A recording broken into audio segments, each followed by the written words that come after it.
Hello folks, I just wanted to demonstrate with you what I've been doing over the past weeks. A lot of bug fixes and figuring out the best possible ways for a lot of features.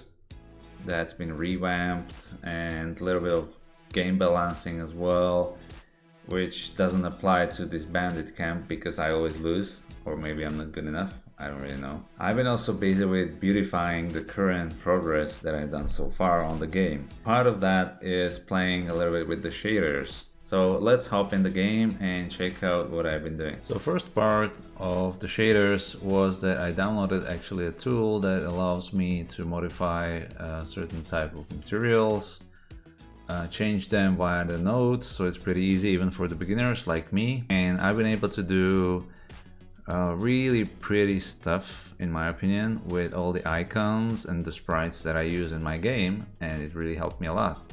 Some of you may notice the program that I'm pretty much using for these shaders is called Amplify. You can download it in the Unity Asset Store, and it's pretty cool, perfect tool that allows any beginner to actually hop into the shader world. They have a lot of test shaders as well that you can already modify, which is what I've done pretty much because I couldn't figure out how to play with the sprite shaders.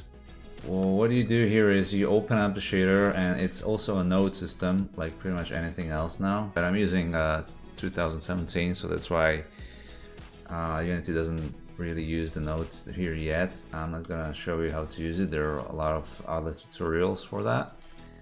But I'm pretty much using like one texture and distortion map over a sprite with some sort of a blend mask. So I'm covering other parts of the icon, which means that I'm creating really nice edgy effects. When I remove the mask, you can see how it would be normally. And with the application of the mask, you know, I can play a little bit with the details. In this shader, I'm pretty much using like same style of effect, except I have a different color because I need to modify it in my visual scripting tool later.